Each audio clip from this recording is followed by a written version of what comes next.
बिस्मिल्लाहिर्रहमानिर्रहीम। अस्सलाम वालेकुम दोस्तों। प्रोग्राम न्यूज़ लाइन के साथ मैं हूं रोहिल पर मेरे साथ मौजूद हैं फारूक आज़ाद साहब। पीटीआई से इनका तल्लुक़ है, सियासी रहनुमा है, समाजी कारकुन है और मार रोड ट्रेडर एसोसिएशन के सरगर्म कारकुन हैं। आज एक बड़ी पेशरफ्त हुई 25 मई को, जब पीटीआई ने एहतजाज किया और इमरान खान साहब ने इस्लामाबाद की कॉल दी हुई थी, तो उस वक्त पुलिस ने नहत्ते कारकुनान पर तशद्दुद का जो एक सिलसिला शुरू किया वो रुकने का नाम नहीं ले रहा था। उस वक्त पंजाब के वज़ीर आला हमज़ा शहबाज शरीफ साहब थे और उनके हुक्म पे पुलिस ने पीटीआई के कारकुनान पर जो तशद्दुद किया वो तारीख का बदतरीन तशद्दुद था। उसमें पुलिस लोगों के घरों में दाखिल हो गई, दीवारें फैलांगी और ऐसे लग रहा था जैसे पुलिस जो है वो सरकार की मुलाजम नहीं बल्कि किसी एक फ़र्द की मुलाजम है और उसके हुक्म पे ये सारा कुछ कर रही है। आपको याद होगा कि एक आबिद जट साहब एक सब इंस्पेक्टर थे जिन्होंने एक खातून पे पिस्तौल तान लिया था उस वक्त, और वो मामला उस वक्त तो दबा दिया गया क्योंकि गवर्नमेंट जो थी मुस्लिम लीग नून की थी पंजाब में। फिर जैसे ही पंजाब में हुकूमत तब्दील हुई, पीटीआई काफ लीग के साथ दोबारा बरसरे इक़्तिदार आई, चौधरी परवेज़ इलाही साहब वज़ीर आला पंजाब बन गए, तो उन्होंने सबसे पहले जो ऐलान किया उन्होंने कहा जी कि मैं 25 मई के जो वाक़यात थे उसकी छानबीन करूँगा और जो ज़िम्मेदारान है उनको कटहरे में लाया जाएगा, उनके खिलाफ कार्रवाई होगी। और उसकी जो पहली कार्रवाई हुई वो उसी आबिद जट के खिलाफ हुई जिसने खातून पे पिस्तौल ताना था अपना। सबसे पहले तो उसको मुअत्तल किया गया, उसके खिलाफ इंक्वायरी की गई और अब उसको मुलाजमत से बरतरफ कर दिया गया। मैं समझता हूँ कि ये एक अच्छा इक़दाम है। पुलिस को सियासी खेल से अलग होना चाहिए। सियासत जो है वो सियासतदानों का खेल है, उन्हें आपस में खेलते रहना चाहिए, एक दूसरे के गिरबान पकड़ें। पंजाब असम्बली, कौमी असम्बली और इस तरह बाकी जो असम्बलियाँ हैं सूबों की, वहाँ के जो हालात हैं वो भी आप देखते रहते होंगे। वो कभी कभी तो ईवान जो है वो मछली मंडी का मंजर पेश करता है, ऐसे जैसे मछली मंडी में बोलियाँ लगती हैं, किसी की आवाज़ किसी को समझ नहीं आती, मछली के रेट का नहीं पता चलता कि क्या रेट है, शोर होता है। इसी तरह असम्बलियों में भी यही शोर होता है, तो इसीलिए उसको मछली मंडी कहा जाता है। अब आज पंजाब असम्बली का इजलास था, तकरीबन 15-20 दिन के वक्फे के बाद दोबारा शुरू हुआ। आज पहला दिन था, मगर वो इजलास चला थोड़ी देर, उसके बाद कोरम की निशानदेही कर दी गई, पॉइंट आउट किया गया मुस्लिम लीग नून की तरफ से। तो स्पीकर साहब ने इजलास 15 मिनट के लिए मुलतवी कर दिया है कि तमाम अरकान जो हैं वो बाहर लॉबी में बैठे हुए हैं या अपने अपने चैम्बर में बैठे हुए, वो वापस ऐवान में आ जाएं। 15 मिनट बाद जब घंटियाँ ख़त्म हुई, दोबारा कार्रवाई इजलास की शुरू हुई, तो कोरम पूरा न था और इजलास कल तक के लिए मुलतवी कर दिया गया। इजलास में अरकान की हाज़िरी को यकीनी बनाना ये गवर्नमेंट की ज़िम्मेदारी होती है। अपोजिशन की ये जिम्मेदारी नहीं है कि वो ऐवान के मेंबरान को पूरा रखें। जब भी कोरम की निशानदेही होती है तो गवर्नमेंट के जो MPs होते हैं उनकी उस वक्त ज़रूरत होती है, वो उस गिनती में शामिल होते हैं। अगर वो मतलूबा तादाद में पूरे ना हों तो फिर इजलास मुलतवी कर दिया जाता है। इजलास जब शुरू हुआ तो प्रेस गैलरी में बैठे हुए सहाफ़ियों ने इजलास की कवरेज का बाइकआउट कर दिया। उसकी वजह ये थी कि एयरवे के ख़िलाफ़ जो पाबंदियाँ लगी हुई हैं उसका लाइसेंस मनसूख किया गया और फिर सिंध हाई कोर्ट ने उसका लाइसेंस बहाल किया, तो वो दोबारा उसकी नशरियात केबल पे आना शुरू हुई। मगर अभी भी कुछ इलाकों में, कुछ शहरों में, कुछ जगह पे केबल वालों ने वो बंद किया हुआ है और ये मरकज़ी हुकूमत की वाज़ेह मुदाखलत इसमें नज़र आ रही है।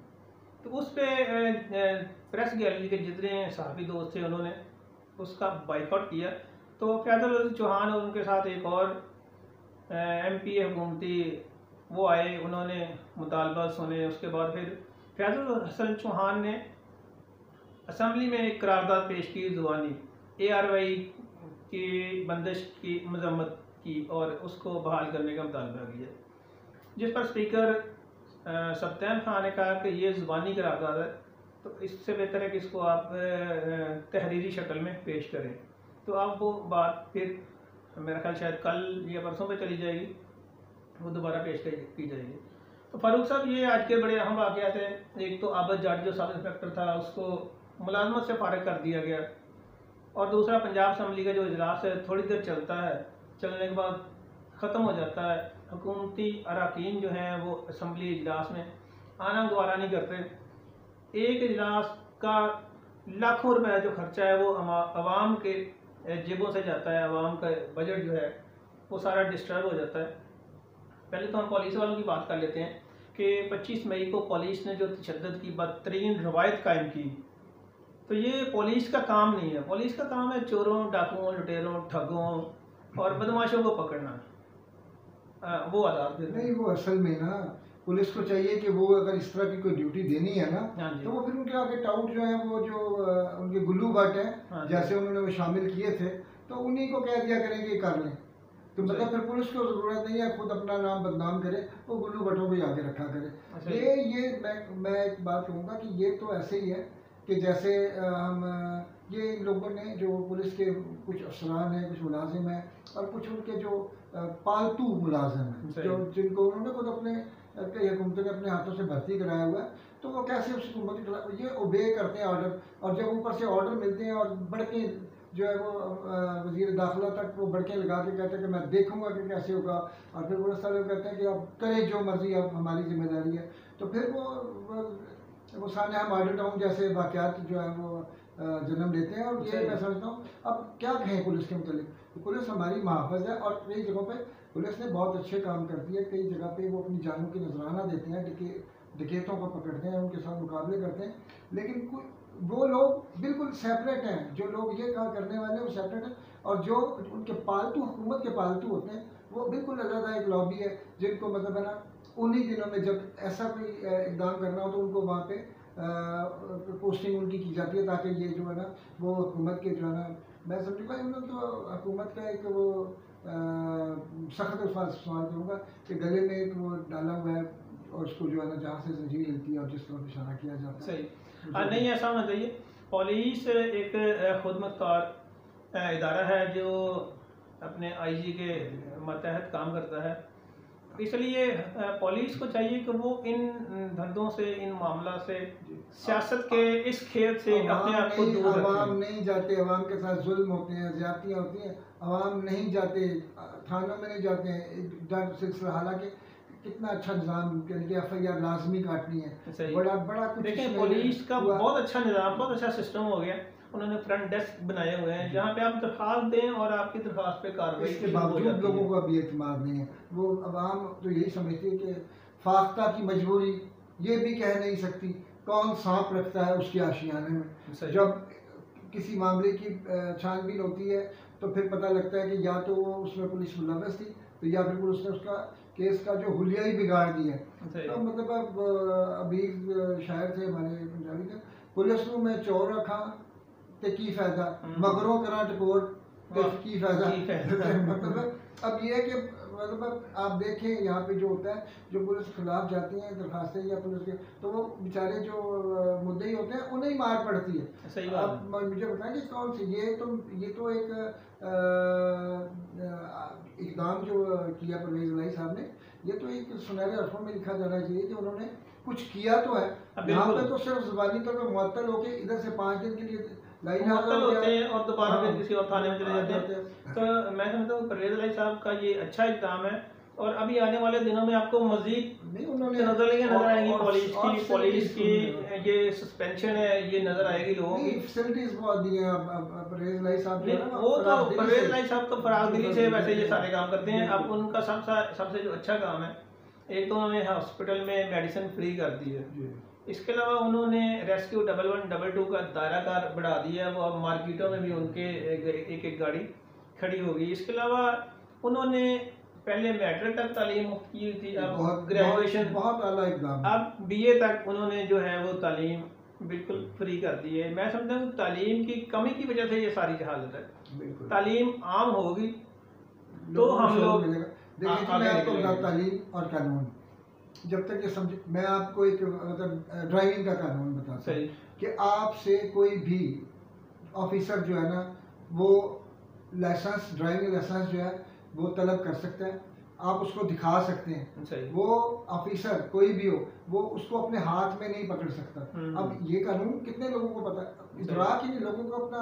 और कौन कर सकता है? वो तो पकड़ते हैं, छीनते हैं। और एक और चीज़ होनी चाहिए, एक ये चीज़ है जो रेवोल्यूशनिस्ट मतलब आगे जो करनी चाहिए हमें, उसमें यह है कि चालान के ऊपर आम आदमी को क्या पता 370 बटा 72 और 316 बटा 16 उसमें एक कॉलम हो जिसमें लिखा जाए कि इसने इशारे की खिलाफवर्जी की, ताकि उसे पता चले मैंने क्या किया। उसका ये जुर्माना है, हेलमेट नहीं पहना हुआ उसकी ये दफा ये जुर्माना है। ये नहीं लिखेगा ये दफा हेलमेट नहीं पहना, ये इसकी बैक मिरर नहीं लगा हुआ, इसका इंडिकेटर नहीं है या इसकी हेडलाइट्स नहीं है, तो ये ऊपर लिखा जाना चाहिए ताकि पता। ये तो सिर्फ अपना कमीशन बनाने के लिए, आपको पता है कि वार्डन्स के जो कितना कमीशन होता है इसमें, जो चालान करते हैं इनमें इनका अपना कमीशन होता है। तो ये और फिर ये होता है कि जब इनको रेवेन्यू की जरूरत पड़ती है तो हर चौक में नाका लगा होता है, जिसके पास कुछ है या नहीं है वो चालान होता जाता है, और वो सामने एक बंदा बिठाया होता है टेबल पे, जिसके पास जाके आप जो है ना उसी वक्त जो ऑनलाइन जो है ना पेमेंट करते हैं और अपना लाइसेंस वापस देते हैं। ये चीज़ तो ठीक, लेकिन बेहिसी मैं कहता हूँ MPs की बेहिसी देख ले, MLAs की बेहिसी देख कि कोरम पूरा क्यों नहीं होता, तनख्वाहें कहाँ से देते हैं? तनख्वाहें कहीं मजे की बात है, MP आते हैं, हाजिरी रजिस्टर पे उनकी हाजिरी लगती है ताकि उनकी तनख्वाह एक दिन की कट न जाए, वो हाजिरी लगाने के बाद गायब हो जाती है। ये हाजिरी नहीं, अंदर हाजिरी होनी चाहिए और उसको देखना चाहिए, जो नहीं आ रहा उसको मतलब उसकी तनख्वाह में कटौती होनी चाहिए। बिल्कुल हमारे खून पसीने की कमाई है आवाम की, जो वो इस वक्त और इस दौर में जो है वो मतलब उनके बच्चे बिलक रहे हैं, दूध के लिए पैसे नहीं है, अपना फीसों के लिए पैसे नहीं, फीसों का मैं कहता हूँ ये बहुत ऐसा इकदाम है कि चलो ग्रेजुएशन तक तो हाँ जी बिल्कुल जी, ये बड़ा अच्छा है। तो इस तरह के इकदाम की फलाही मुमलिकत होनी चाहिए। फलाह कहाँ है यहाँ पे? यहाँ तो फना ही फना है, तो यहाँ पे तो ऐसे ही है, मतलब इनके साथ भी ऐसा होना चाहिए। गरीब आदमी दिन ब दिन गरीब होता जा रहा है, अमीर आदमी दिन ब दिन ऊपर उठता जा रहा है, पैसा उसके पास। और जैसे आपने ARY की बंदिश की बात की है ना, हाँ ARY की बंदिश मैं बात कहता हूँ, जैसे कि हर इंसान के हकूक है, हमें हमारा आइन हकूक देता है, तो अगर किसी चैनल की बंदिश की जाए और अगर कोर्ट्स के आर्डर्स हों और गैर कानूनी बंदिश हो, तो उस चैनल को हक होना चाहिए कि जितने दिन उसकी ट्रांसमिशन कहीं ऑन एयर नहीं गई और जिन इलाकों में नहीं गई उनकी डैमेजेस और वो उनको मिलने चाहिए। क्यों कि ये तो जो सबसे और ARY इस वक्त मैं समझता हूँ सबसे ज्यादा पॉपुलर चैनल है, सबसे ज्यादा देखा जाने वाला चैनल है। अगर किसी चैनल ने कोई उसकी वायलेशन की है रूल्स की, तो उसको कैमरा बुलाए, पहले सुने, नोटिस दे, सुने और सब उसको कार्रवाई होनी चाहिए, आगे पता चल जाए कि ये कर रहे हैं, ताकि आवाम को भी इतराक हो। लेकिन अगर कोर्ट्स क्या देती हैं, और ये तो फिर कोर्ट्स का भी मजाक उड़ाना हुआ ना कि जब कोर्ट्स क्या देती हैं तो उसकी बात कोई नहीं सुनता। अच्छा, मैं समझता हूँ अदलिया जो कमाल है कि हमें जो इंसान मिल रहा थोड़ा पता, अगर अदलिया भी इतना फैसला ना कर सके तो फिर ये मुआशरा जो है वाकई जंगल और जंगल में भी कानून होता है, कुछ ना कुछ कानून होता है। यहाँ तो जंगल का कानून भी नहीं है, लाठी भैंस भी नहीं है, बल्कि यहाँ तो बहरहाल हमारी अदलिया जो एक उम्मीद की किरण है कि किसी के साथ कुछ ज्यादती हो तो अदलिया उसे जो ये हुक्मरान होते हैं, जो भी हुक्मरान होता है वो तो फिरौन बन के बैठ जाता है। बिल्कुल। अच्छा, वो समझता कि मैं पक्का आ गया हूँ, अब मैंने नहीं जाना, मेरे बाद मेरे बेटे, मेरी बेटियां, मेरी नस्लें वो इस मुल्क पे हुक्मरान होंगी, काबिज होंगी, वो कब्जा करेंगी और वो चलाएंगी। मतलब देखें, तो अब मैं समझता हूँ अवाम में शऊर आना शुरू हो गया। सजाएं कुछ मिली, कुछ भाग गए, कुछ रह गए, कुछ को मिलनी है। लेकिन मैं समझता हूँ कि जब तक इन सियासतदानों को जो इस तरह का फिरौनी निज़ाम चलाते हैं और इस तरह का जहन जो है कानून का और हमान और फिरौन का जहन रखते हैं, उनको निशाने इबरत जब तक नहीं बनाया जाएगा। ये सजाएं जो है ये किसी खाते में नहीं है। ये कौन सी सजाएं हैं कि 50 रुपए के स्टाम्प पे जो है ना एक बंदे की जमानत हो जाती है, उसको बाहर भिजवा दिया। ये कोई यहाँ पे वो जैसे कहा जाता है, एक फलसफी यूनानी ने कहा कि तो मकड़ी का वो जाला है जिसमें कीड़े मकोड़े तो फंस जाते हैं और बड़े जानवर उसको फाड़ के निकल जाते हैं। तो इन बड़े लोगों के लिए कोई कानून नहीं है। तो एक वार्डन खड़ा हुआ चौक पे ड्यूटी दे रहा है और एक एमएलए आता है या वजीर आता है तो उसको कुचल के उसको मौत के घाट में डाल के और कुछ नहीं होता। और कोई बड़ा आदमी कोई कत्ल करता है बेचारे और अच्छे खासी घराने का कोई बेटा कत्ल हो जाता है तो उन्हें फिर माफ़ करना पड़ता है। ऐसे ही एक एमएलए ने कत्ल किया उसे माफ़ करना। ये यहाँ पे इंसाफ का निज़ाम तो है ही नहीं। एक तो इंसाफ यहाँ है ही नहीं। कानून जो है ना, कानून बनाया गया इन्हीं सैलियों में और कानून की जो बात है वो भी सही तरीके से। कानून बनाने वालों ने जब कानून बनाते हैं तो सबसे पहले अपनी प्रोटेक्शन सबसे पहले सामने रखते हैं, उसके बाद फिर कानून बनता है। और उसमें फंसता कौन है? गरीब आदमी, कानून में जो बड़े बड़े होते हैं हमारे जज भी यही कहते हैं, ये देखिए जी ये कानून है और इस कानून के तहत मैंने फैसला किया। इंसाफ के तहत नहीं, इंसाफ की बात ही ना करें। पाकिस्तान की किसी भी अदालत से किसी को इंसाफ मिल ही नहीं सकता क्योंकि वो उन्होंने तो किताब इंसाफ मिलता है मरने के बाद। आप देख लें, एक दो बंदों को फांसी होगी, दो भाई थे, फांसी होगी और उसके बाद फिर उन्हें इंसाफ मिला, उन्हें बेगुनाह करार दिया गया। तो उसके साथ ही इजाज़त दीजिए, इंशाल्लाह फिर मुलाकात होगी। तब तक अल्लाह हाफ़िज़, अस्सलाम वालेकुम।